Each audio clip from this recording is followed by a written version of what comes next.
allons-y. La fois passée, nous avons vu, la macroéconomie, hein. On a commencé, ces principes de macroéconomie et on est rapidement passé au-dessus de ce petit graphe, hein, qui nous montre, les différentes variables, l'indice des prix à la consommation, le produit intérieur brut, donc ça, on a déjà bien, décrit de quoi il s'agissait. La demande, enfin, qui découle de cette notion de PIB, la demande globale agrégée, on l'a vu avec le circuit économique. L'offre globale agrégée, là, on a été un peu moins précis, mais donc le principe est toujours là. On a vu l'inflation, ce que c'était. On va encore détailler ça un petit peu ici, hein, donc qui est finalement une variation dans l'indice des prix à la consommation. Les variations de PIB qui finalement, sont, ce qu'on appelle la croissance économique. Voilà, et on a vu à quel point c'était, hem, comment dire? Lié avec cette notion de plein emploi et de chômage. Alors, la fois passée, on a encore, parlé, de ces différentes manières, ici simplifiées, hein, ça c'était le résumé dans l'économie, avec que 2 acteurs. Hem Donc c'est soit la somme des valeurs ajoutées, soit la somme des consommations, soit la somme des revenus, hein, et tout ça dans cette économie simplifiée permet de, représenter ce qu'est le PIB, hein. J'ai schématisé ça ici, hein, où finalement c'est une mesure du flux qu'il y a entre, des acteurs dits ménages et des acteurs dits entreprises. Voilà, si on complexifie, ce petit schéma et qu'on y rajoute, les banques, le gouvernement et le reste du monde, et ben, on arrive à ce type de schéma avec, cette formule de la demande globale, hein, ici, qui est égale à la consommation, plus l'investissement, plus les dépenses gouvernementales, plus, la balance à l'exportation, hein, donc exportation moins importation. Et alors on voit, réellement qu'on peut mesurer grâce à ça le PIB et donc en, mesurant les différences de PIB, regarder s'il y a croissance ou pas. Et cette croissance, hein, c'est ce qu'on mesure le plus pour le moment, hein, pour savoir si, finalement il y a un amalgame entre cette notion de croissance et la notion d'amélioration de notre bonheur. On a vu que c'était un petit peu limité comme façon de faire. Hem, alors il y a d'autres alternatives. Je vous ai très brièvement parler du PIB vert, hein, donc qui, inclut, la consommation de ressources naturelles, limitées. Ça, c'est une des voies. On a vu aussi que finalement, le bonheur n'était pas forcément lié au fait d'avoir de l'argent, hein, et donc il y avait d'autres indicateurs qui étaient un peu plus compliqués, hein, mais le bonheur, intérieur brut, hein, avec le fameux Boutan qui a essayé de mettre ça au point. Hem voilà, donc on est le résultat de cette analyse, c'est de se dire que pour le moment, on est un petit peu focalisé sur la croissance, encore, ben oui, hein, et Ops, excusez-moi, et voilà, donc aujourd'hui, entre autres choses, je vais, terminer ce cours par, voilà, les possibilités qui s'offrent à nous, pour, voilà, pour, comptabiliser, hein, pour créer des indicateurs qui intègrent l'aspect économique, écologique et social dans notre manière d'essayer de développer nos activités de manière cohérente. Voilà, alors on a vu, Ricardo, hein, toujours, dans cette, optique de croissance qui nous a bien démontré qu'on avait tout intérêt à échanger de manière internationale si on voulait créer de la croissance, et d'ailleurs c'est la voie qui depuis la fin de la Deuxième Guerre mondiale a été, adoptée, hein, en essayant de lever au fur et à mesure toutes les barrières douanières qui étaient, légion, avant ça, hein, voilà, et ce faisant, il y a un autre effet qui est assez intéressant, c'est l'effet de pacification qui est lié à ça, puisque notre croissance, dépend de, notre faculté à savoir échanger dans la paix, et ben, c'est clair que ça met pas mal de pression pour conserver cette paix, hein, et donc ça, c'est quand même quelque chose, il faut l'admettre, qui est quand même très positif et qui permet de, hein, réduire grandement le taux de violence au niveau de notre monde. Voilà. Très, très bien. Alors aujourd'hui, je dois un peu parler du taux d'intérêt de l'inflation et finalement du rôle de la banque centrale. Ça fait partie du programme, et je vais vite passer dessus. Voilà, on y va. Alors le taux d'intérêt, ça représente finalement le prix, c'est le prix de location de l'argent, OK? Le coût de l'argent. Donc quand vous allez, à la banque et que vous avez envie d'argent pour investir ou pour consommer, hein, et ben, enfin, si du moment que vous êtes solvable, on va vous en prêter, mais on va dire: «C'est très bien, on vous le prête, vous devez nous le rendre, au bout d'un certain moment», mais ça va vous coûter quelque chose de l'emprunter. C'est pas que vous allez juste nous rendre ce que vous avez emprunté, vous allez nous le rendre avec un peu plus et ce un peu plus, c'est le taux d'intérêt. Voilà, hem, très bien. Donc en général, on essaye de le développer de manière annuelle, ce taux d'intérêt, hein. On parle de TAEG, hein, hem, pour que ce taux d'intérêt soit comparable et inclut aussi, notamment tous les frais, éventuels que, ce prêt d'argent pourrait, inclure. Voilà. L'inflation, on a déjà vu ce que c'était. C'est bien sûr un mécanisme d'augmentation, des prix, hein, durables bien sûr. Et voilà, il y a plusieurs causes à cette inflation, hein, et pour les expliquer, on va reprendre le petit graphe que je vous ai déjà montré ici. Hein, et ce petit graphe nous montre que, une des causes possibles de l'inflation, ça va être, finalement une augmentation, hein, une croissance trop rapide, hein, de la demande, hein. Là, on voit que DA1 passe à DA2, toute autre chose étant égale bien sûr, hein, donc il y a que ça qui bouge, hein, et on voit que ça va augmenter évidemment le PIB, quantité de production, hein, mais ça va aussi, augmenter, hein, le niveau des prix, hein, donc une augmentation de la demande crée une augmentation du niveau des prix, hein, si ça se fait de manière, brusque, on va dire, puisque tout le reste doit, rester égal. Sinon il y a des variables d'ajustement évidemment, hein. Hem, il peut aussi se faire par, l'offre, hein, on a vu qu'à court terme, l'offre, était surtout fonction des coûts de production, hein. Donc s'il y a une grosse hausse de ces coûts de production, ça va, créer une diminution de l'offre par un mécanisme de recherche de maximisation du profit et du coup, ça va, augmenter, les prix. Voilà, ça c'est ce qui est, pour notre petit graphe. Alors, il y a aussi, des causes dites monétaristes et voilà, hein. On peut, montrer ici qu'il y a une espèce de petite équation, hein, qui nous dit que, la masse monétaire fois la vitesse de circulation de la monnaie égale au niveau des prix fois le nombre de transactions, hein, et que finalement, si, on augmente la masse monétaire, et ben, qu'est-ce qui va se passer? Ben, on va avoir un ajustement par le niveau des prix, hein. Voilà, tous les économistes sont pas d'accord pour dire que c'est, l'explication, comment dire? Principale, mais, à long terme, moi j'ai tendance à croire, tout à fait, cette équation. Le principe c'est que ça met un certain temps à s'ajuster, OK? Donc cette équation est une équation, qui va progressivement devenir vrai au fur et à mesure que, le choc a eu lieu.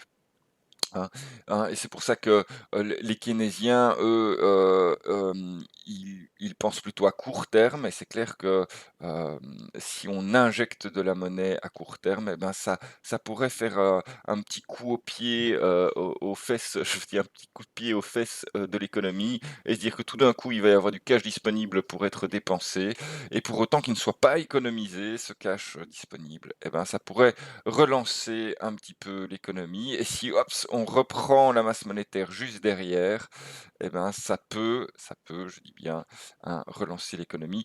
En tout cas, c'était la théorie de Keynes, hein, qui a été utilisée après, aux États-Unis, après le Black Friday, hein, il y a maintenant plus d'un siècle. Voilà, le, mmh, l'interprétation, est toujours sur la table de savoir si c'est vraiment ça qui a permis de relancer l'économie ou si c'est finalement la deuxième guerre mondiale qui a été le déclencheur. Oui, c'est un peu cynique, hein, mais la deuxième guerre mondiale a relancé évidemment l'économie, américaine puisque, du coup, les zones de combat consommaient beaucoup sans produire grand-chose et donc on a compté sur les États-Unis pour produire pour nous, en fait et donc ça a bien relancé leur économie. Voilà, et puis après on a eu la reconstruction après la guerre donc qui a permis faire les 30 glorieuses, voilà, hein, bah, ça reste une solution, hein, si on veut créer de la croissance, de tout casser, puis de recommencer. Voilà, hein, je ne fais pas l'apologie d'une guerre, hein, bien sûr que non. Il y a d'autres choses, sur lesquelles on va pouvoir travailler, j'en parlerai un peu plus tard. Donc, si vous voulez, avoir un petit peu plus de renseignements sur le rôle de la banque centrale, hein, je vous ai mis une petite vidéo ici qui est très simple, elle est éditée par la banque centrale, pour expliquer ce qu'ils font et pourquoi ils le font. En gros, pour le dire en une phrase, ils essayent de stabiliser les prix, hein. Donc on recherche, pour développer un peu de croissance, hein, d'avoir des prix stables parce que si les prix augmentent vite et ben ça crée un stress et donc des comportements, non voulus, des acteurs dans l'économie et si même dans l'autre sens ça marche aussi, hein, inflation ou déflation brusque, c'est jamais bon. Hein, donc qu'est-ce que la banque centrale, essaye de faire? Elle essaye de, voilà, jouer sur différents aspects, la masse monétaire, hein, mais aussi, le taux ce qu'on appelle le taux directeur, c'est-à-dire que le taux auquel, le loyer de l'argent qu'elle, demande, aux banques privées pour, emprunter de l'argent à la banque centrale. Hein, et donc en jouant sur ces 2 aspects-là, hein, le taux d'intérêt et la masse monétaire et ben, la banque centrale arrive à finalement, gérer ce niveau d'inflation et voilà, on dit que, voilà, ils cherchent, à avoir plus ou moins 2 par an d'inflation. Maintenant moins parce qu'ils veulent redémarrer l'économie, enfin bon, on a des problèmes enfin, des problèmes de croissance. Alors eux, ils présentent ça comme ça. Moi, je pense pas que ce soit un problème, mais voilà, ils voudraient relancer la croissance pour avoir le plein emploi et tout ça. Et donc, chut, hein, le taux d'intérêt, il est planché, hein, il est planché pour l'instant. Voilà, donc j'en dis pas plus, mais vous devez être capable de comprendre ça. Hem, donc, par masse monétaire, hein, il faut se mettre un peu d'accord sur ce qu'on considère comme étant la masse monétaire. Alors d'habitude, les pièces et les billets, ça, on voit très bien ce que ça fait la masse monétaire, hein, donc ceux qui sont en circulation, s'il y en a plus, s'il y en a moins, beh, ça fait une plus grande ou une plus petite masse monétaire. Mais attention, la finalement, on utilise de moins en moins des pièces et des billets, hein. On utilise, de plus en plus, de la comment dire? De l'argent, électronique, on peut dire ça comme ça, hein, ce qu'on appelle ici monnaie scripturale, hein. Donc c'est un dépôt, sur, de vos comptes à vue et puis vous allez, hein, l'échanger avec, vos cartes de crédit et finalement c'est jamais qu'un chiffre sur dans un ordinateur. OK. Même chose avec les dépôts à terme, hein. Les dépôts à terme, c'est les dépôts, voilà, à court terme, hein. Donc, voilà, si votre livret d'épargne, par exemple, hein, en principe, vous n'êtes pas censé pouvoir retirer l'argent, tout de suite, hein, mais 1 ou 2 jours et ça le fait, hein.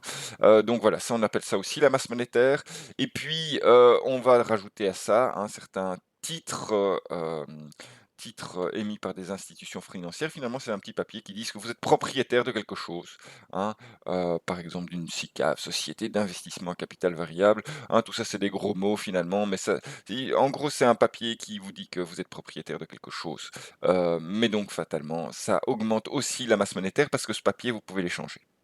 Voilà, donc c'est M3, hein, donc ça ce qu'on considère comme étant la masse monétaire au niveau de l'Europe, hein, et il y a d'autres pays où on prend d'autres références. Le principe, c'est d'avoir la même référence pour pouvoir, dans le temps, je veux dire, pour pouvoir, voilà, comparer, de voir s'il y a croissance ou s'il n'y a pas croissance de la masse monétaire, hein, et donc en déduire, les effets sur l'inflation.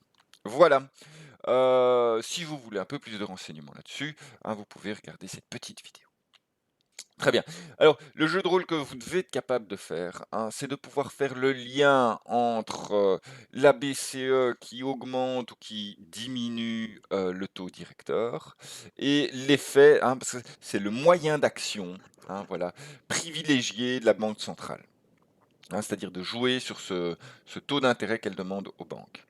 Hein, donc c'est clair que, si on augmente le taux directeur, beh, les banques auront tendance à moins emprunter à la BCE. Parce que, la banque va répercuter, hein, ce montant sur, les prêts qu'elle fait aux ménages, hein, et donc, vu qu'elle demande, un taux d'intérêt plus important aux ménages, beh, les ménages vont moins emprunter, hein, et voilà, puisque les ménages empruntent moins, et ben, le mécanisme de création de masse monétaire, hein, fait que cette masse monétaire diminue et donc répercussion sur l'inflation. Et c'est bien ça le but, hein, c'est de pouvoir jouer sur l'inflation quand on a, enfin quand on joue sur le taux directeur. Voilà, hein, donc ici je vous ai mis les deux mécanismes. Qu'est-ce qui se passe quand la BCE augmente son taux directeur et qu'est-ce qui se passe quand elle baisse son taux directeur? Eh ben, il y a finalement un effet inverse sur la masse monétaire et l'inflation. Voilà, hein, donc tout ça, vous pouvez retrouver avec cette fameuse équation MV est égal à PT. Chouette, chouette bien. Voilà. Alors, autre chose qu'il est possible de faire, bon, c'est pas conseillé, mais soit, on le fait quand même, hein. On parle, d'opérations d'open market, hein, c'est quand la BCE, émet ou rachète des obligations. Donc le fait d'émettre des obligations, ben, elle va augmenter la masse monétaire. Le fait de racheter des obligations, elle va diminuer la masse monétaire. Donc ça, c'est vachement, enfin, c'est plus, efficace, mais c'est plus, traumatisant que d'utiliser le taux directeur, qui est vraiment une manière très douce de jouer avec la masse monétaire. Et c'est pour ça qu'on le fait beaucoup moins, hein. On peut aussi jouer sur les facilités permanentes, hein, beh, finalement c'est lié au taux directeur, hein. Voilà, je ne vais pas rentrer dans les détails et je vous demande pas de savoir ça par cœur. Hem, alors réserve obligataire, c'est le pourcentage des dépôts reçus à déposer par les banques privées sur son compte, à la, BCE, hein. Donc ça veut dire que finalement quand les banques ont trop de liquidités, hein, elles vont déposer cet argent, à la banque centrale et la banque centrale peut choisir de les rémunérer pour ça ou de les leur demander, hein, de l'argent pour garder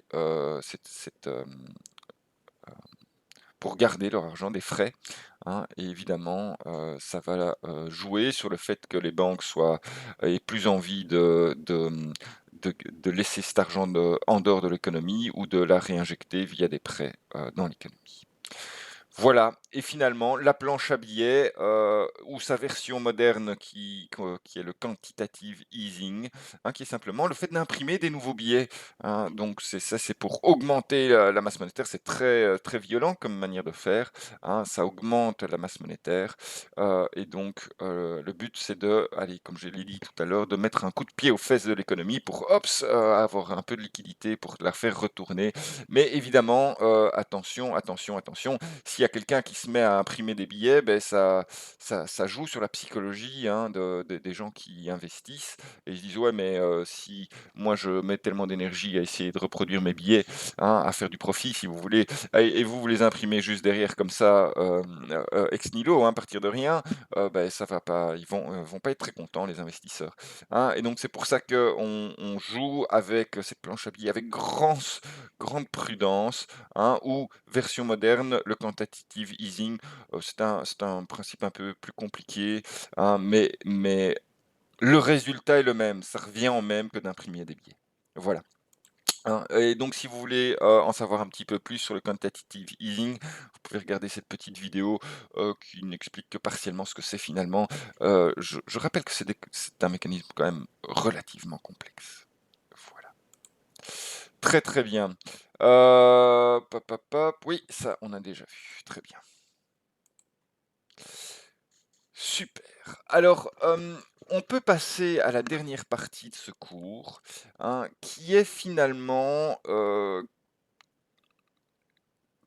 une description des futurs possibles pour notre économie, hein. Vous savez que, aujourd'hui, ben, on a un peu un problème, c'est que, comme finalement confirme tout ce que je vous ai dit jusqu'à présent, et ben, notre indicateur, c'est la croissance, hein. On estime que s'il y a croissance, tout va bien, on est heureux. Hem Allez, n'importe qui peut comprendre que, croître sans limite, beh, c'est un non-sens, hein, finalement. C'est la propriété du cancer, hein, au niveau biologique, hein. Un cancer, c'est quoi? C'est une cellule qui décide de commencer à se diviser sans limite, hein. Elle ne freine plus sa division et donc finalement, ça finit par vous tuer. OK. Et donc ça, en fait, c'est ce qu'on est en train de faire au niveau économique. On est complètement dingue, hein, il faut dire les choses comme elles sont. On est complètement dingue et on veut, simplement faire, croître, l'économie sans se dire qu'il y a un moment, ça va créer un problème parce qu'on a un nombre de ressources, hein, qui est limité, hein. Voilà, donc la bonne question ici, c'est la croissance nous permet-elle de prospérer? Et la réponse est non, on le sait déjà, OK? Hem Très bien, hein, donc on va essayer de voir comment est-ce qu'on peut remettre un petit peu en cause, cette croissance et quelles autres solutions pourraient s'offrir à nous, hein. On est tous d'accord sur le fait qu'on doit, par exemple, réduire les gaz à effet de serre, hein. Ça, c'est quelque chose qui est largement, répandu, hein. On sait qu'on a un problème de réchauffement parce que, on rejette des gaz, hein, du CO2 dans l'atmosphère, dans les océans et que, et ben, on va juste à notre perte, hein. Il y a un moment où ça va créer un réchauffement tel qu'on n'arrivera juste plus à vivre sur terre. Très, très bien. Tchou, tchou, tchou. Hein? Alors, j'aime beaucoup cette phrase: «Au commencement, tout était bio et gratuit. Ensuite, nous avons fait des progrès», hein. Voici un petit peu, les progrès que nous avons faits, hein. Nous avons, fait de la croissance, économique, hein, pour, augmenter les emplois, hein, du travail pour tous, du pouvoir d'achat pour tous, hein, que tout le monde puisse dépenser, consommer, hein, le la confiance pour tous dans le futur, grâce à cette croissance et ce pouvoir d'achat qui augmente, augmentation des consommations et donc puisqu'il y a augmentation de consommation, on augmente les productions. Tout ça pour augmenter le PIB, hein, comme on a vu tout à l'heure, hein. PIB, ça veut dire croissance, un PIB qui augmente, c'est croissance économique, hein, et ça continue. Et tout ça évidemment est en relation avec, voilà, le désir de pouvoir, taxer plus, hein, d'avoir des meilleurs impôts sur les sociétés, de pouvoir, diminuer, l'aide sociale parce que chacun gagne ce qu'il faut, de diminuer les injustices économiques, hein, et pour ça, on a fait aussi appel aux investisseurs étrangers, hein, et c'est pour ça Ricardo nous a aussi aidés en disant que oui, finalement, hein, il fallait aussi libéraliser le marché des capitaux.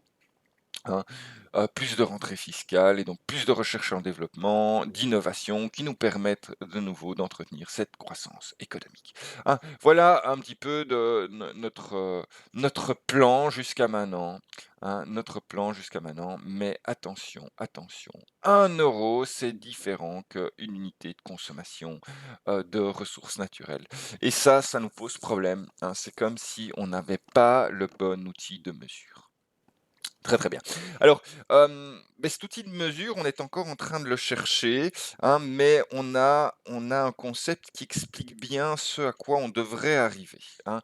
C'est, le concept d'empreinte écologique. Alors, ce, cette empreinte écologique, c'est finalement de dire que, la Terre peut nous offrir un certain nombre de ressources de manière, régulière. C'est-à-dire qu'elle recycle un certain nombre de ressources, hein, et donc chaque année, on peut consommer un une certaine partie d'oxygène qu'il y a dans l'air, hein, et que, beh, la nature, hein, les forêts, les océans et tout ça vont, hein, nous restituer ce CO2 que l'on a produit en oxygène, pour ne parler que de ça, hein.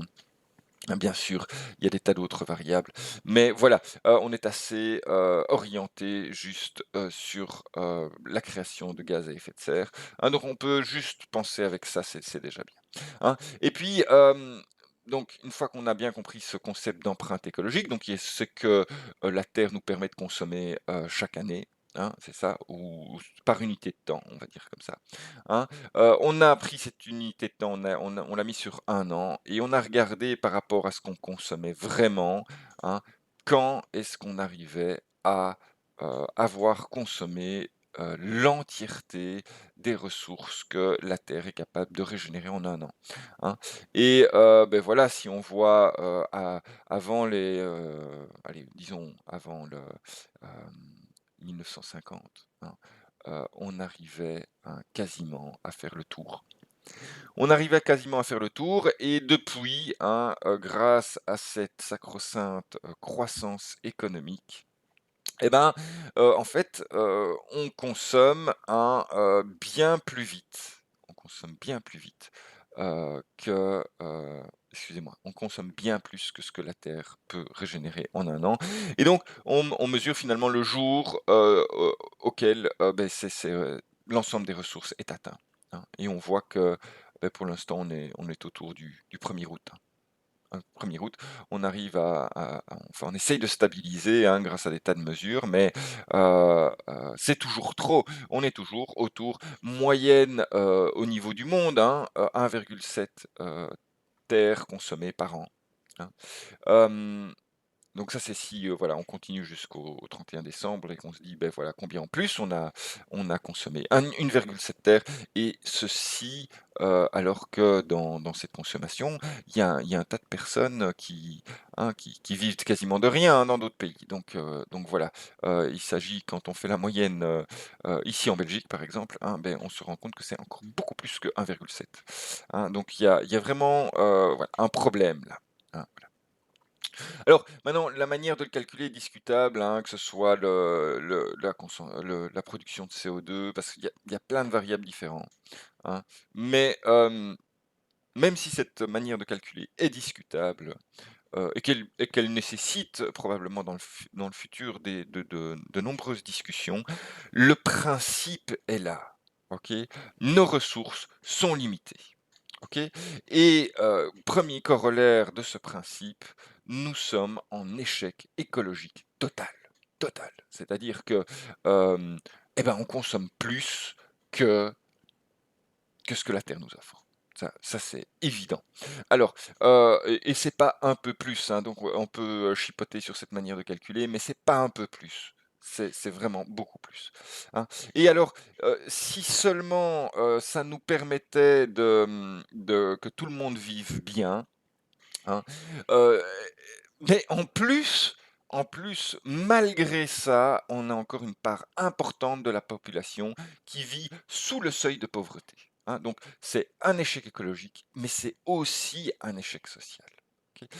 Et pour nous montrer ça, on a une économiste, heu, qui est vraiment, précurseur, on va dire ça, enfin qui a été précurseur et qui a, représenté, ça de manière, très claire sous forme d'un donut, hein.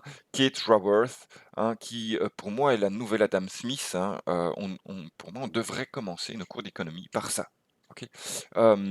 Mais ça changerait tout, bon, c'est pas ce qu'on fait, mais ce sera probablement comme ça d'ici quelques années. Hein, le donut de Keith Raworth. Donc ici, ce qu'elle nous dit dans ce donut, c'est que, heu, il y a un endroit dans lequel, on peut évoluer de manière saine, on va dire ça comme ça, saine, hein. Ce serait, un endroit qui permette à tous d'avoir des minimums sociaux, et on voit tous les critères, qu'elle a utilisés là. Je vais pas en faire le tour en détail, mais avoir suffisamment d'eau, de nourriture, une bonne santé, de l'énergie pour pouvoir, se chauffer par exemple, et cetera, et cetera, et cetera. Une bonne éducation, une justice, et cetera. Donc ça c'est le minimum social, que, on doit atteindre pour que tout le monde ait ce qu'il lui faut. Et on a le plafond écologique, c'est-à-dire qu'on a quelque chose, qu'on ne peut pas dépasser, sinon on est en train de consommer, plus que ce qui est raisonnable. Voilà.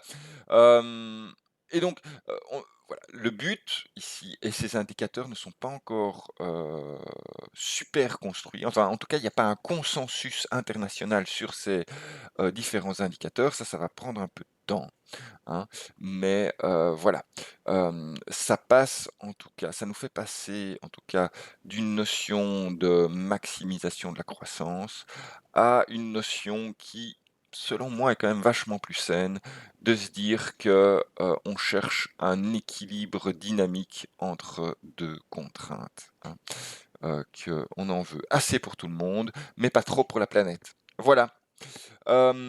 Ça, c'est le donut de Keith Raworth.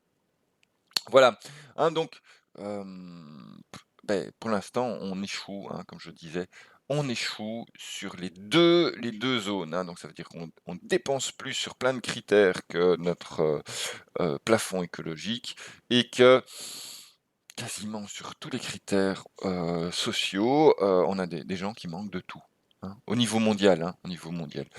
Ici, on est pas trop mal lotis en Belgique, même s'il y a quand même des gens qui vivent, sous le seuil de pauvreté et probablement, certainement après cette crise covid, mais bon, soit. Très bien. Voilà, le principe est là, Merci, notre ami Einstein. Nous ne pouvons pas résoudre les problèmes avec la même mentalité que celle qui les a créés. Autrement dit, ici, la croissance dans notre cas, donc on ne peut plus aujourd'hui, je pense que c'est il faut le dire, on ne peut plus utiliser la croissance du PIB comme indicateur de bien-être. C'est plus possible, OK? On doit, ça ne veut pas dire qu'on doit forcément, décroître comme certains le disent et ça fait pas mal hérisser, les poils sur le dos de nos anciens en fait, qui finalement ont combattu, une misère sociale grâce à cette croissance, Il ne faut pas oublier que la misère sociale n'est pas si loin derrière nous que ça, et qu'effectivement cette croissance a permis, que tout le monde puisse, consommer de manière, enfin que tout le monde puisse plus consommer, et donc, au moins globalement dans les pays, industrialisés, voilà, suffisamment que pour pouvoir survivre, dans la paix.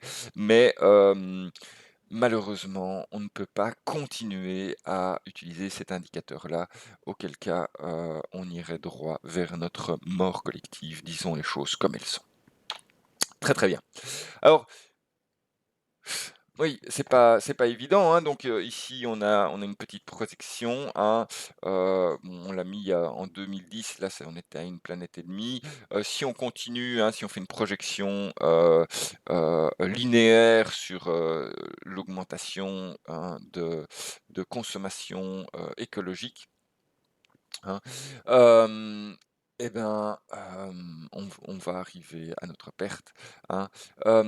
Et ça, c'est même en disant que, on va, modérer, hein, notre manière de faire la croissance. Donc ce serait une croissance raisonnée, si vous voulez, OK? Donc la croissance raisonnée nous mène à la perte. En tout cas, ce sont les projections qui le disent, hein.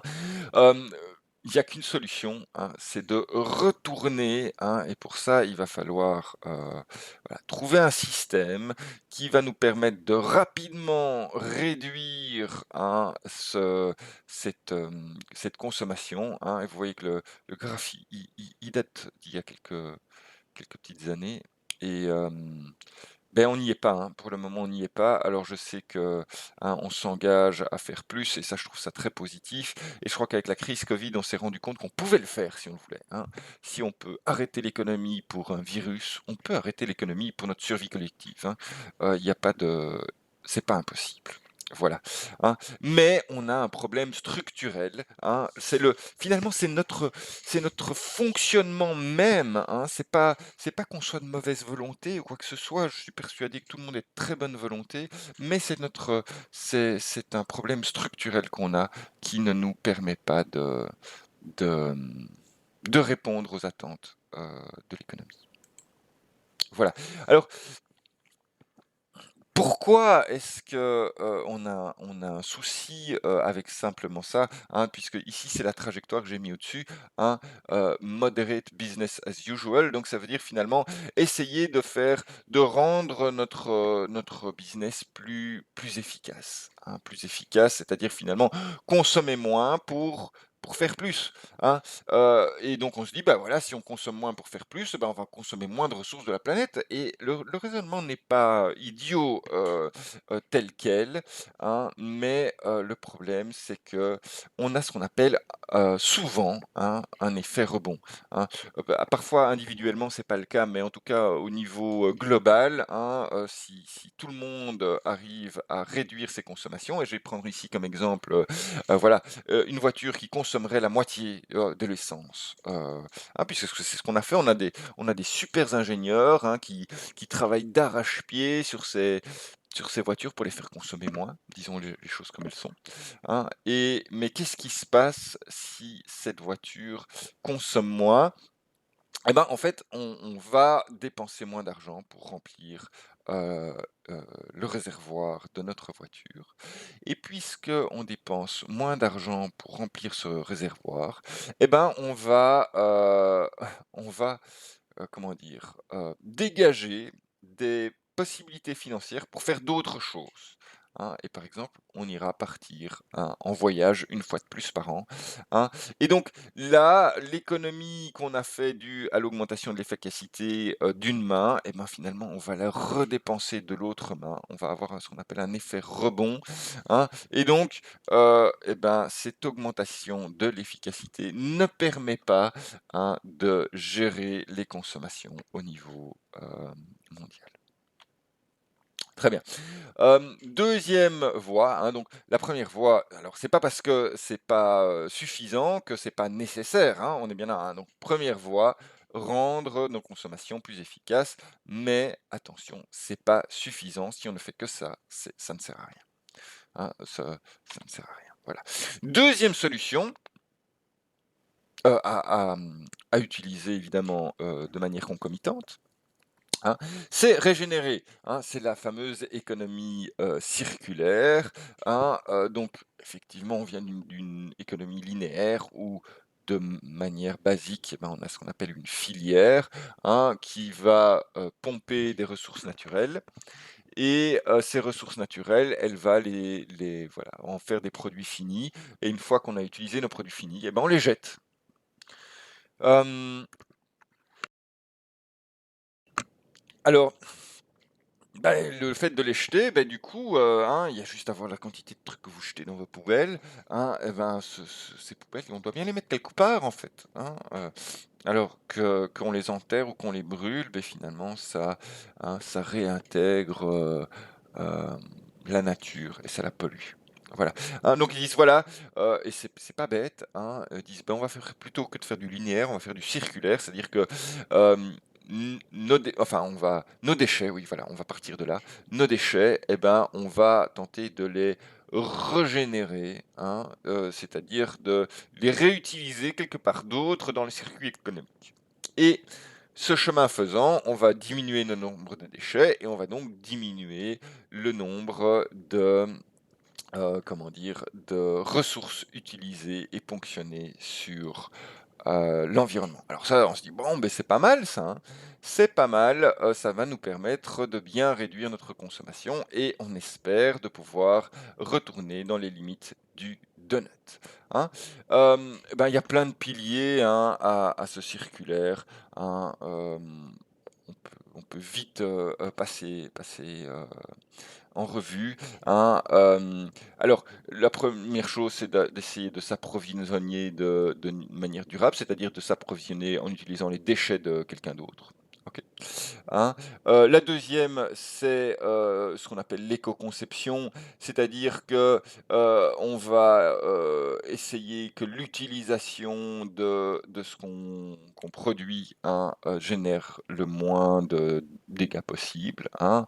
Par exemple, arrêter avec cette obsolescence programmée. Ah oui, parce qu'aujourd'hui, on est encore, loin de ça, hein, l'obsolescence programmée, c'est encore la règle dans le business, hein, aux grandes dames, des écologistes, mais bon, voilà, hein, et donc c'est finalement de prévoir déjà au moment de la conception des produits qu'ils vont devoir être, recyclés, réutilisés, et cetera, et cetera. Hein. Alors, bon, il y a une certaine systémique, à mettre au point aussi, hein, c'est ce qu'on appelle l'écologie industrielle et territoriale, hein, au niveau des entreprises, hein, d'échanges entre entreprises, que une entreprise utilise les déchets d'une autre, et cetera, hein. Hem, alors le 3e, excusez-moi, le quatrième au niveau de l'offre, c'est de pousser, et ça on le fait de mieux en mieux, hein, l'économie de ce qu'on appelle la fonctionnalité. C'est-à-dire que plutôt que d'acheter les choses, on va simplement les utiliser quand on en a besoin, hein. C'est le principe d'une voiture partagée, par exemple. Voilà.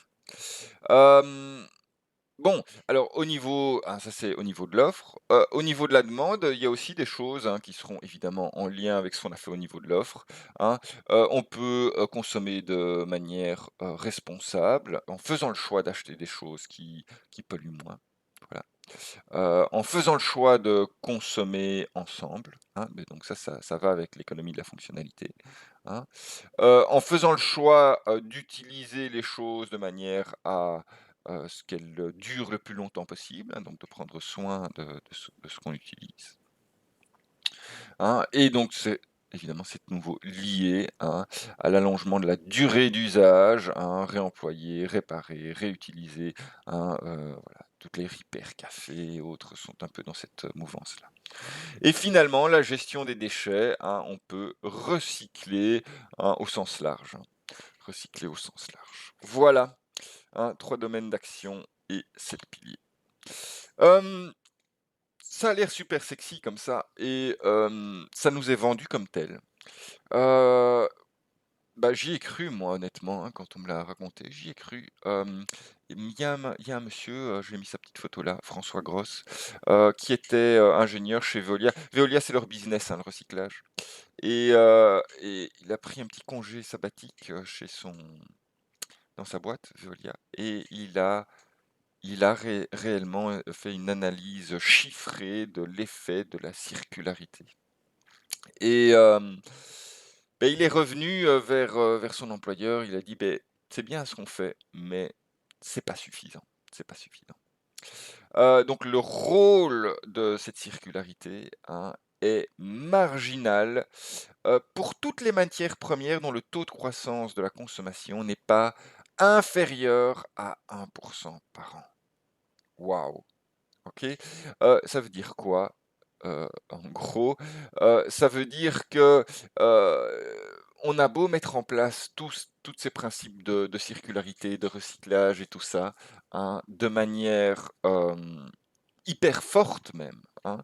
On verra, comment est-ce qu'il a simulé son modèle, hein, 80 si mes souvenirs sont bons, hein. 80 de circularité, ça veut dire qu'en gros, heu, 4/5 de ce que vous consommez peut être, récupéré dans un autre process. C'est énorme déjà, hein, aujourd'hui, si on arrive à 30 ou 40 on est déjà très content. Donc 80 c'est énorme. Et ben, malgré ça, hein, si on continue avec la croissance actuelle, hein, donc à se dire: «Ouais, on veut croître, on veut croître, on veut croître», et ben, ça ne change rien, OK? La courbe de consommation dans le temps de la ressource naturelle est identique que l'on recycle ou non. Elle est juste repoussée de quelques années, mais quelques années, hein.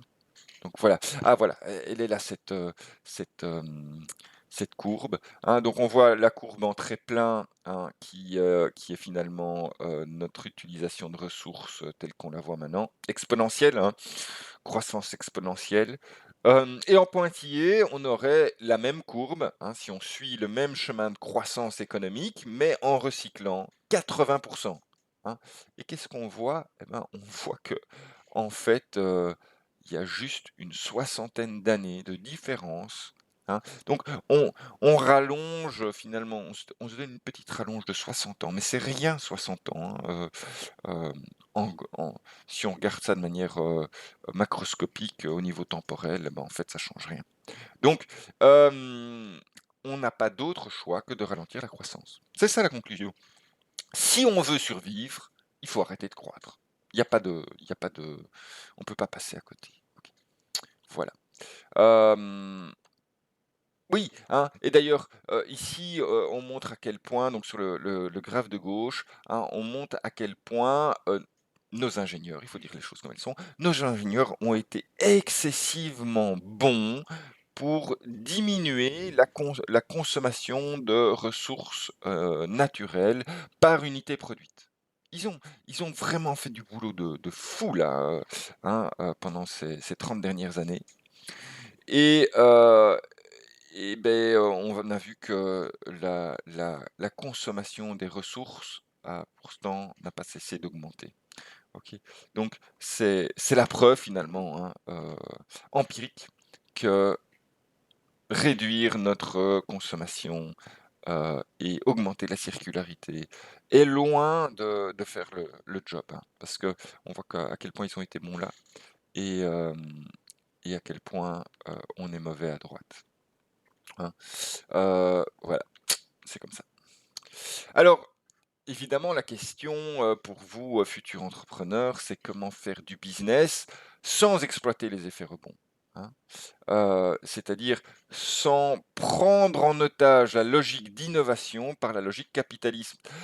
Ça veut dire quoi ça? Ça veut dire que finalement, ici, on demande aux entreprises de faire plus avec moins, et elles le font bien. Mais, ça leur permet de réinvestir leurs bénéfices supplémentaires pour finalement consommer plus, hein. Voilà, donc ça veut dire que la logique capitaliste, c'est la logique du rendement, hein, c'est la logique du profit, rappelez-vous, hein. Donc, mais voilà, on ne peut pas continuer à vouloir faire du profit, c'est ça. C'est aussi simple que ça, hein. Voilà. À quoi nous sert, hein, de recycler si, il y a de plus en plus de matière qui passe, hein? En gros, qu'elle soit dans le sol ou qu'elle soit, peu importe où elle est, hein, qu'on l'enterre, qu'on la jette dans les océans ou qu'on continue à la faire tourner, dans l'économie, ben, ces déchets, ils sont là, ils sont là. Alors bon, alors oui, la première chose, c'est de se formuler un objectif, adéquat. Hein. Formuler un objectif adéquat, bah, ce serait, hem, enfin, on pourrait le dire comme ça, hein, c'est mettre en place une économie circulaire, hein, qui nous permette, par ailleurs, de générer au sein d'une empreinte écologique d'une seule planète, un progrès humain universalisable, OK? C'est finalement dire en une phrase ce que représente le donut, OK? Ça, c'est ce qui ça c'est la tâche qui nous attend, OK? Mettre en place une économie circulaire qui nous permette par ailleurs de générer au sein d'une empreinte écologique d'une seule planète, ça c'est le plafond. Un progrès humain universalisable, c'est-à-dire finalement, ça c'est les minimums sociaux que tout le monde doit pouvoir atteindre. Voilà, très très bien. Bon, on trouve ça bien d'atteindre. Chouette, chouette, bien.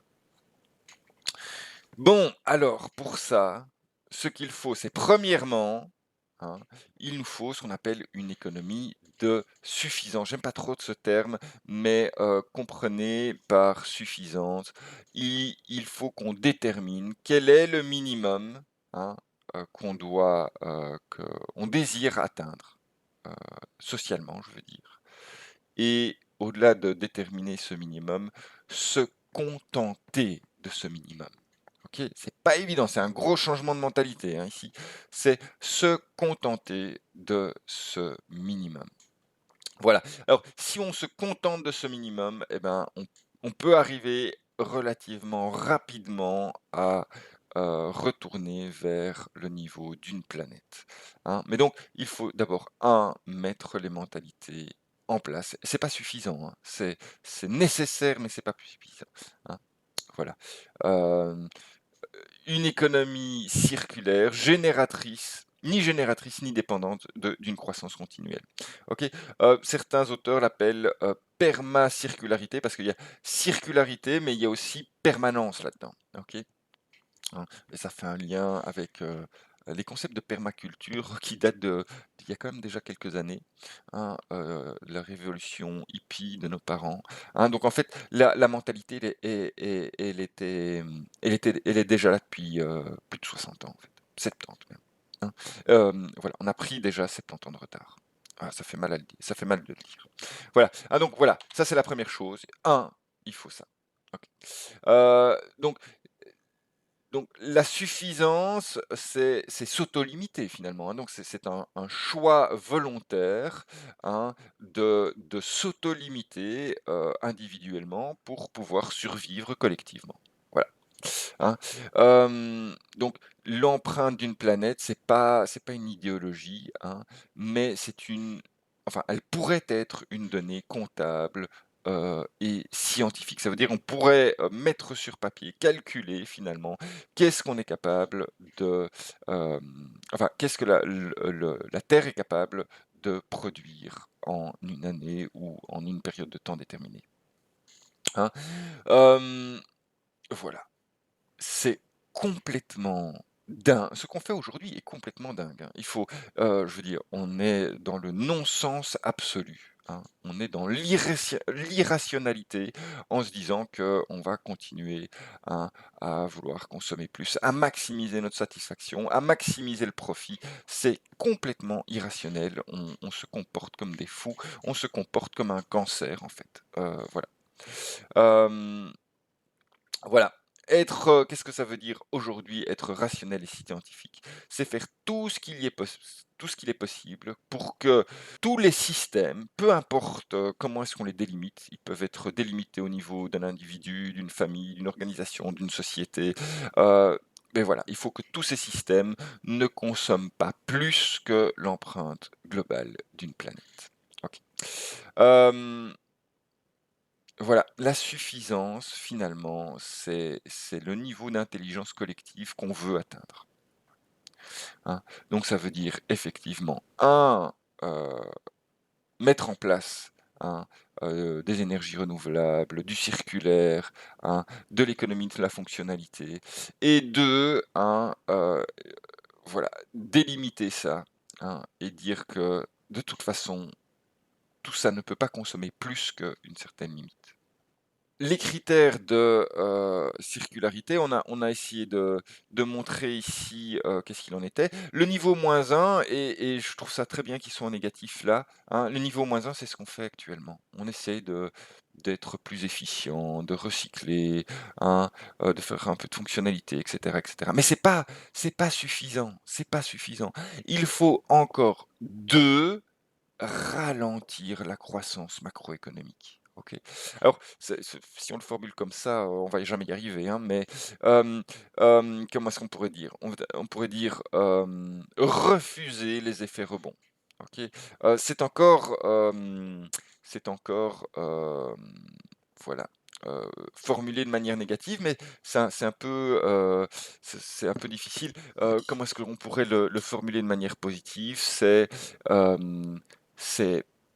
permettre à tous de disposer d'une partie, de ce que la terre nous offre. Voilà, tout simplement. En consommant plus que ce que la terre nous offre, ben, finalement, vous volez quelque chose, que ce soit à vos contemporains ou, à vos descendants, hein. Donc, voilà. Heu, hem, alors, partager en fait, c'est ça, hein, partager équitablement, hein, dans la mesure de ce qui nous est offert. Très bien. Alors, si on veut aller encore plus loin, hein, ben, on pourrait, hein, arriver à un changement réel de mentalité, hein. Là, il s'agit réellement de volontairement réduire sa consommation, hein, réduire son revenu, réduire son épargne, hein.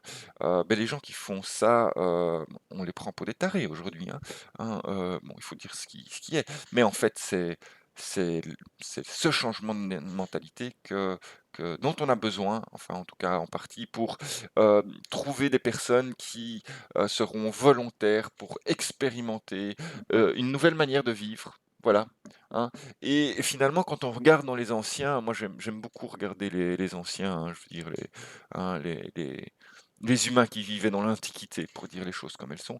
Quand on regarde ces anciennes cultures, il y avait cette notion-là, OK, de sobriété, voulue. Voilà, Diogène, juste pour en citer un. Voilà, hein, donc c'est le sage qui décide finalement de se contenter de ce dont il a vraiment besoin. Voilà, bon, il faut des personnes comme ça pour, expérimenter des nouvelles manières de vivre et pour qu'on puisse arriver à rentrer dans, dans dans un mode de vie qui nous permette de survivre. Voilà, voilà. Très bien. Alors comment y aller démocratiquement, hein? Voilà, on peut voir, hein, il y a un film qui est passé il y a quelques années, ça, Demain, hein, avec des exemples concrets. Dans les 3 hein, catégories que j'ai mis ici, hein. COMP, c'est ce qu'on nous vend, enfin, c'est ce qu'on essaye de nous vendre maintenant, hein, de dire que voilà, on va faire du capitalisme vert, hein, donc on conserve finalement les principes de croissance, mais on essaye d'un peu mieux gérer, finalement la consommation des ressources. Bon, c'est déjà mieux que de rien faire. Soyons d'accord. C'est déjà mieux que de rien faire et donc les personnes qui ont la volonté de faire ça, c'est déjà bien. Maintenant, on sait que ce ne sera pas suffisant. OK. On peut aller aussi vers des trajectoires, hein, qu'on a nommées ici SEC pour, sécuriser. Le principe, c'est que, c'est plus sécurisant que la trajectoire de capitalisme vert qui est complètement, insuffisante, voilà, hein. Donc ce serait, voilà, essayer d'aller vers des trucs collaboratifs, des trucs coopératifs, hein, voilà, économie sociale et coopérative. Il y a moyen de trouver des pistes là, hein, pour, arriver à faire fonctionner, le monde dans ses limites. Et alors, pour les personnes qui ont vraiment envie de se donner pour ce projet, hein, on aura les trajectoires qui a été EXP ici, pour expérimental. Hein, ce serait des modes de vie, c'est pas universalisable, hein, enfin bon, heu, c'est difficile à vendre, hein, comme projet de vie d'aller se contenter du minimum. Mais certaines personnes veulent le faire parce qu'elles estiment que ça a du sens pour eux. De pouvoir explorer ça et il faut leur permettre, je dirais même il faudrait les subventionner. Il faudrait les subventionner, et leur permettre de faire ça parce que pour l'instant, on peut le faire, mais seulement si on a un certain revenu à la base donc voilà, c'est limité à quelques bobos qui peuvent faire ça, parce que ça fait chic, dans les salons. Mais en fait, il faudrait que n'importe qui veuille le faire puisse le faire, hein, donc il y a quelque chose de voilà, il faut se permettre d'expérimenter ça, hein et voilà.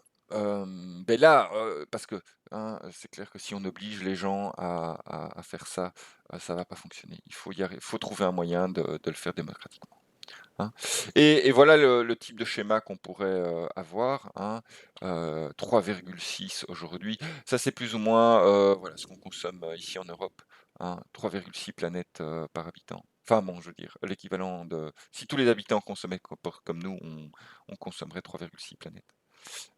Et bon, comment est-ce qu'on peut faire pour aller progressivement vers une planète sans révolte sociale, sans tuer tout le monde, en gros, parce qu'on a un peu trop. Ben voilà, et donc beh, les 3 stratégies sont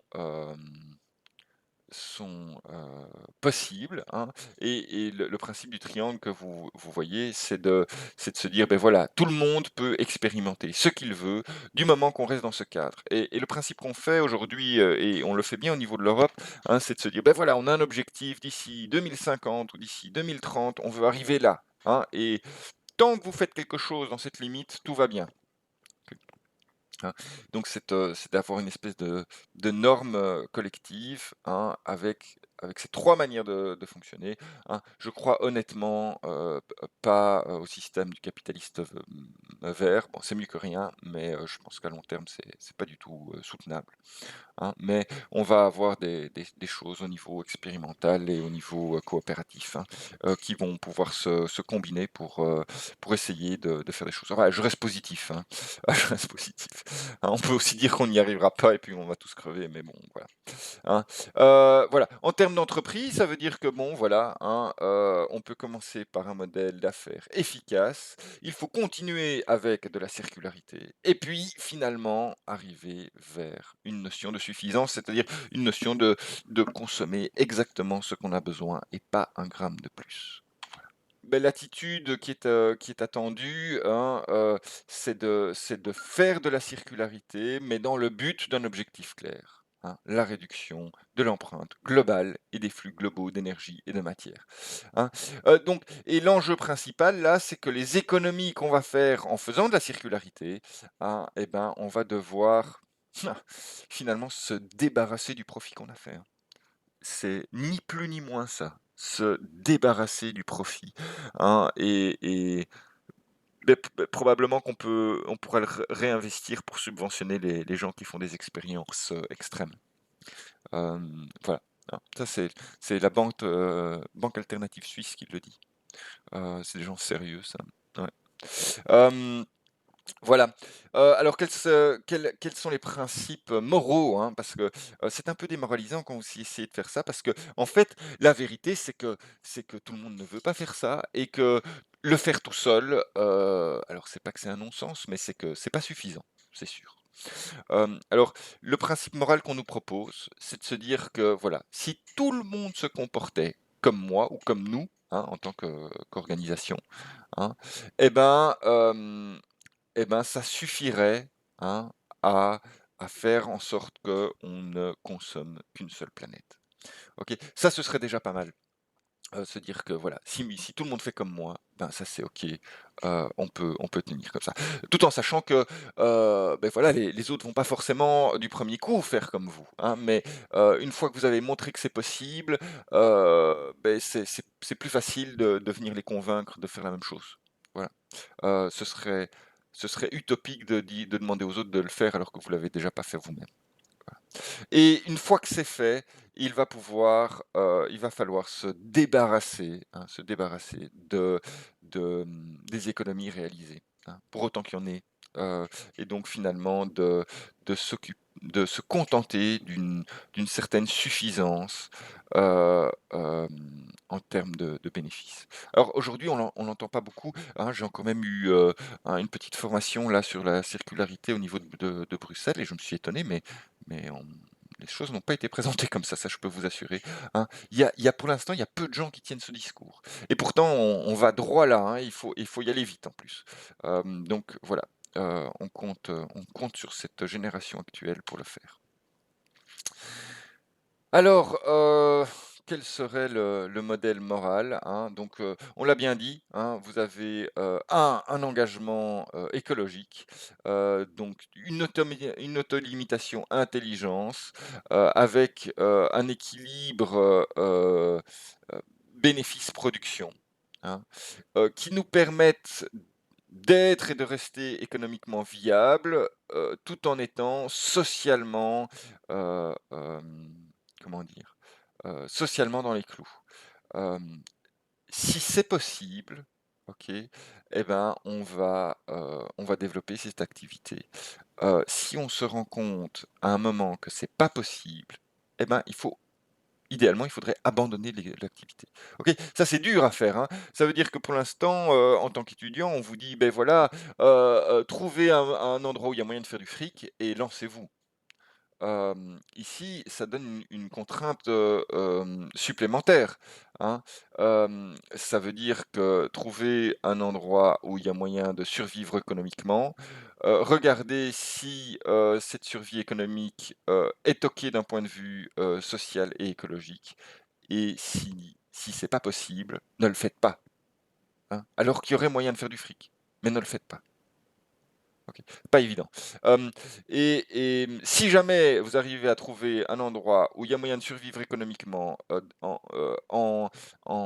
pour dire les choses un peu de manière simplificatrice, en ayant des employés, heureux et suffisamment bien payés et en respectant les plafonds écologiques, et ben, une fois que vous avez ça, hein, vous devez, passer d'une logique de compétition, hein, on vous apprend les logiques concurrentielles maintenant, mais il faut passer d'une logique de compétition à une logique d'émulation.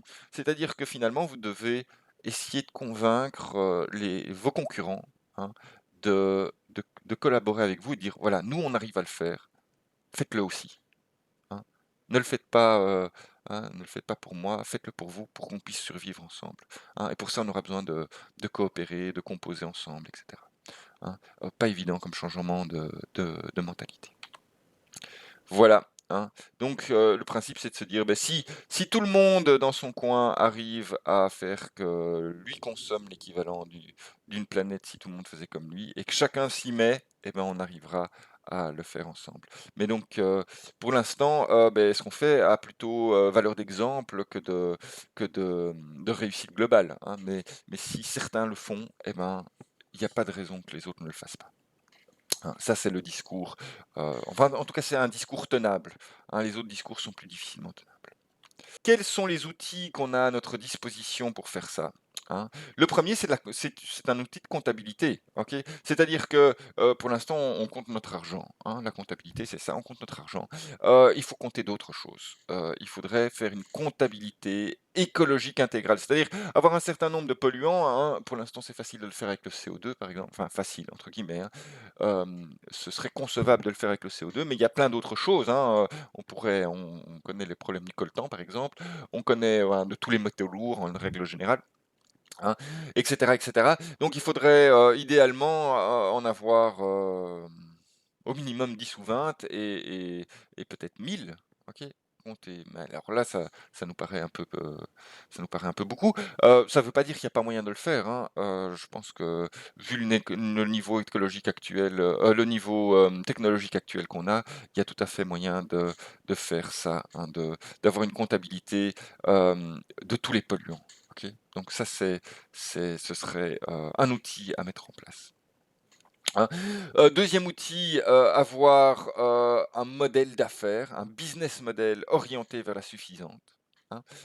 Voilà, au niveau global, hein, de se dire que finalement, on doit faire rentrer dans l'équation de notre création de valeur, le fait de pouvoir le faire, hem, heu, voilà, faire du profit, c'est pas faire de la valeur.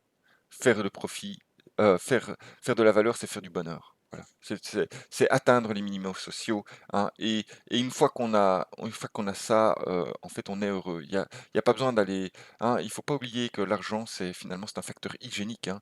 C'est une fois qu'on en a assez, on en a assez. Le reste, c'est un biais cognitif, hein. On a l'impression que si on fait plein d'argent, on sera quelqu'un d'important et de bien et de tout ça. Il faut changer ça, il faut changer ça. Voilà. Hem Oui, 3 outil, hein, finalement, sponsoriser les personnes qui sont prêtes à faire des expériences entrepreneuriales de transition, OK? Essayer de trouver un moyen de les financer, OK? Pour que ce soit plus que les riches qui fassent ça, que tout le monde puisse le faire. Dire: «Voilà, moi j'ai envie de mettre un truc au point qui me permettrait de consommer, moins qu'une planète». Et ben, heu Donnez-moi les moyens pour le faire. Voilà. Et alors ces moyens, on pourrait aller les chercher, hein, sur une taxe sur l'empreinte ajoutée, hein. Je pense qu'on doit passer d'une notion de TVA, taxe sur la valeur ajoutée, hein, parce que finalement une taxe sur la valeur ajoutée, comment dire? C'est pousser, hein, à faire de la valeur, et cette valeur, c'est quoi? C'est la croissance, hein, donc finalement c'est des morceaux de croissance qu'on s'échange quand on s'échange, de l'argent. Il faudrait qu'on puisse s'échanger des morceaux d'empreintes, écologiques. Voilà. Hem Et ça pourrait, hein, voilà, créer des sous, hein, que attention, il faut pas les réinvestir dans l'économie, ces sous, parce que sinon, on va avoir un effet de rebond. Donc on doit éviter l'effet de rebond, hein, c'est un peu ce qui se passe avec les cigarettes, hein. On taxe énormément l'alcool et les cigarettes, mais on les réinvestit pour, sponsoriser le pétrole et des choses, pas beaucoup mieux. Donc, oui, non, il faut réinvestir pour soutenir ces innovations, hein, expérimentales. Voilà, ça peut fonctionner. Alors, il y a des outils qui sont en recherche, hein. Quand je dis en recherche, voilà, j'ai déjà parlé de la monnaie qui serait des morceaux, d'empreintes écologiques admises. Hem, voilà, on peut aussi, il y a de la recherche qui est faite autour de ce qu'on appelle les contre-sourciels. Finalement, ce serait, hem, une limitation par personne, hein, de la consommation de ressources naturelles, hein. Donc vous auriez, donc un certain nombre de catégories, hein, de polluants, et chaque fois que vous achetez quelque chose, on décompte, hein, de votre carte de crédit, hein, tout ce que vous avez consommé, et une fois que vous avez, je sais pas, hein, acheté suffisamment que vous avez dépassé votre, capacité à consommer, des métaux lourds par exemple, hein, et ben vous pouvez plus rien acheter qui a des métaux lourds dedans. Hem, ouais, hein, donc il y a moyen de le faire, et il y a des ingénieurs qui travaillent dessus pour le moment. Il faut jeter un coup d'œil à ça. Hein, on espère que tous ces outils, vont nous permettre, d'atteindre, ce niveau d'une planète, suffisamment vite, hein, parce que, on a parlé des effets rebonds, il y a aussi, des effets d'amplification, alors il y a des effets tampons, mais il y a des effets d'amplification, de, de ces mécanismes de pollution, hein. On le voit avec le réchauffement climatique, hein, puisque il fait chaud, le permafrost, fond, il y a du méthane qui se libère dans l'atmosphère, ça augmente encore le réchauffement climatique, et cetera, et cetera. Hein. Donc, faut un peu se dépêcher, hein. Voilà, il faut pas traîner, j'espère que, hein, on va essayer de le faire, et donc ce sera probablement ces expériences, hein, qui vont montrer des nouvelles manières de faire, et certaines d'entre elles seront peut-être généralisables, et si on arrive à les généraliser, on pourra, je l'espère, arriver à survivre ensemble. Très, très bien. Oui, donc il faudrait penser, hein, parce qu'il y a des tas de gens qui font des choses formidables, hein, pour le moment, mais il faudrait penser à systématiquement convertir, par exemple, ce qu'il y a de bien dans le capitalisme vert, parce qu'il y a des choses bien, OK? Hein, arriver à convertir ces choses du capitalisme vert vers, hein, de l'entraide sociale, et convertir, cette entraide sociale vers, des personnes qui vont expérimenter des choses, et finalement arriver à à sortir de l'impasse comme ça. Je bien. Bon, petite conclusion. Hein. En conclusion, on est passé de finalement de système de valeurs, enfin on aimerait passer, hein, de système de valeurs qu'on a mis ici sous le terme ancien principe, vers de nouveaux paradigmes, de nouveaux manières de voir les choses, hein. On les appelle ici des axiomes, hein, c'est voilà, des manières de faire les choses. Alors avant, comment est-ce qu'on faisait? Eh ben, on a un principe d'efficience, hein, on essaye de faire plus avec moins. On a un principe de souveraineté du consommateur, hein, ça veut dire que finalement, ce qui est fun pour le consommateur, on le fait. Un principe de croissance, on essaye de créer de la croissance pour créer de l'emploi, hein.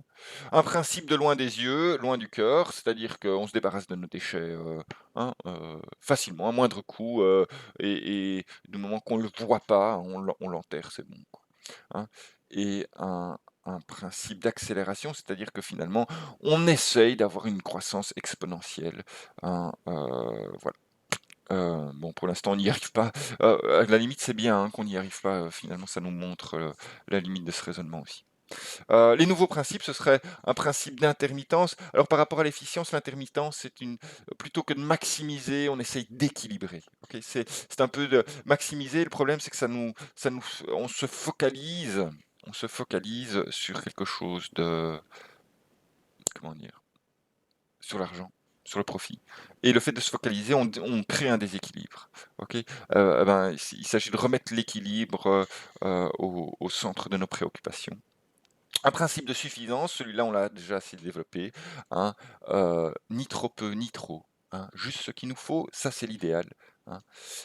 Voilà. Principe de plafonnement, OK, écologique, OK. De se dire que, beh, plus que c'est une certaine limite, c'est juste la mort de tous. Voilà.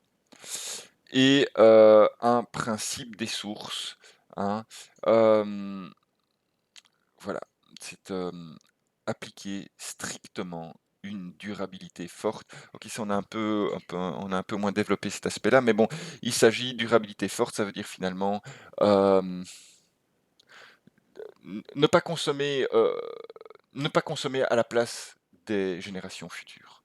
OK? Que ce soit, écologiquement, socialement, économiquement, OK? Que les 3 restent dans une mesure acceptable pour qu'on puisse le perpétuer sur les générations futures. Voilà, voilà, hein. Donc plan d'action, contre-action, hein, arriver à finalement, à pas consommer plus que ce qui est nécessaire et puis après deuxième tâche, redistribuer parce qu'il y a pas de raison qu'effectivement un Américain ou un Européen ne puisse pas, puisse consommer plus qu'un Indien, un Africain ou un Sud-Américain. Voilà. Bah oui, ici je vous ai remis, hein, ça je vais pas détailler tous les points, c'est pas du tout le but, hein, mais juste pour vous montrer qu'il y a des principes, issus des années 60, hein. Regardez un petit peu, hein, la le Summer of Love, hein, ça nous fait rire quand on parle de ça, hein, mais en fait, tous les principes qu'on évoque ici, ils avaient déjà été évoqués à ce moment-là. Et donc, quand on voit les principes éthiques, qui sont à l'œuvre ici, eh ben, on retourne, vers, voilà, ce Summer of Love et dont une concrétisation qui est pas mal documentée, hein. C'est un peu bobo, hein, c'est très, hippie bobo, hein, c'est le principe de la permaculture et donc ce principe-là, ça nous permet d'explorer. Il y a toute une série de choses là qui sont à lire, des principes moraux en fait, hein, des systèmes de valeurs qui nous permettent de fonctionner. Voilà, j'y suis, hein, et je vous remercie pour votre écoute.